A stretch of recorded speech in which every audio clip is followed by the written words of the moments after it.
So it's been nearly 2 months since I started this YouTube channel and I started posting videos, personal videos to my YouTube channel.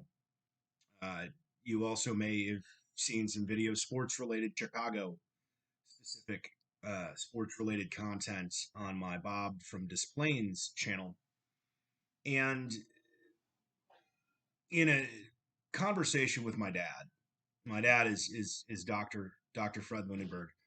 Conversation with my dad, it came up in discussing the 2020 NBA Finals, and in particular the Lakers and LeBron winning MVP. We had a back and forth, not only over the phone but by email. And I'll read to you the email that I got, and it means a lot to me coming from my dad because my dad is a professor, and long time professor, 40 years as a professor, public speaker, speaks in front of crowds, also speaks on camera, written several books. And so when I hear it from him, it really resonates to me. We had a back and forth about LeBron James and about Michael Jordan and the comparison between the two that the public always wants to draw and every pundit wants to draw. And I'm just going to read his response because I'm going to go into a lot more detail about the content thereof. But he said, I agree. I wish you were doing national sports, meaning wishing that I was a commentator or some sort of a media presence for national sports. Nobody explains it like you. I agree with you. You're right on. In the comparison, most are concerned with the number of rings and who takes the last shot. He goes on to say that he thinks LeBron should have taken the last shot in Game 5 instead of deferring to Danny Green. And I'll go into detail about that later. But really what I want to address is my dad saying, I agree. I wish you were doing national sports. I wish I was doing national sports too, rather than shooting one video every 2-3 weeks and spending 10 to 20 minutes of my life every 3 weeks doing this. I wish I did it for a living. I wish that I had a sponsorship and a channel and viewers and followers and could do this for a living because I could see myself doing this for a living. Maybe you could see me doing this for a living, but until I'm compensated for it or paid for it and can support my family doing this for a living, unfortunately, what you get is a background with kids' toys and a little kid's desk and maybe a Kobe Bryant picture, Magic Johnson and Larry Bird picture, but you can't get this every day. And again, to my dad's point, I wish you were doing national sports. Nobody explains it like you. Dad, thank you for that compliment. It means probably more to me than any other compliment I'll get. So that's for you.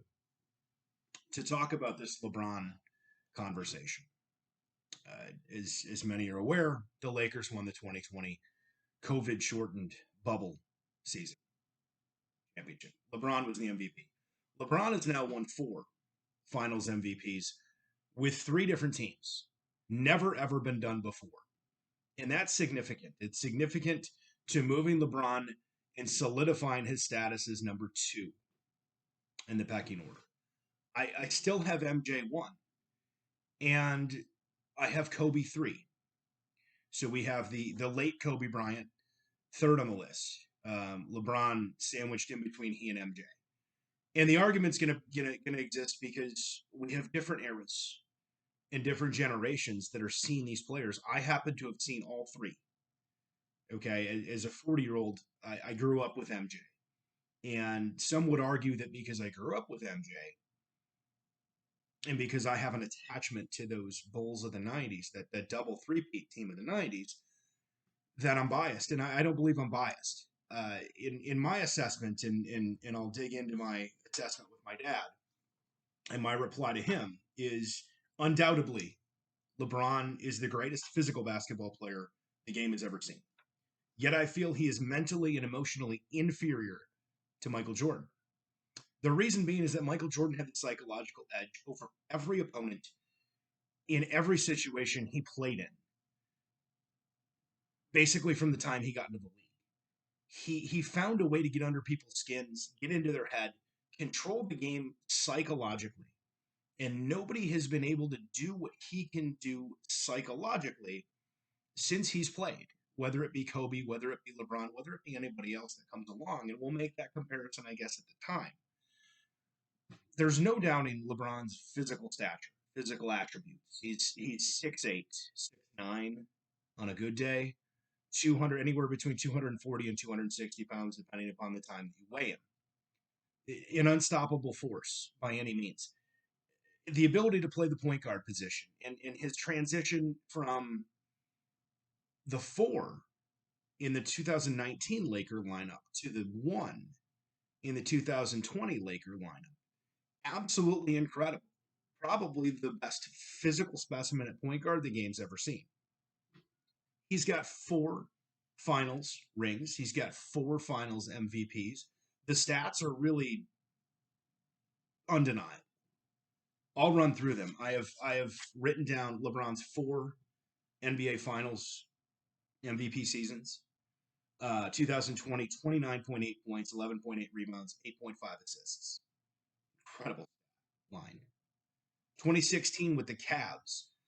Often forgotten about that Cavs team that came back from 3-1 to dethrone the Warriors in between their title runs. 29.7 points, 11.3 rebounds, 8.9 assists.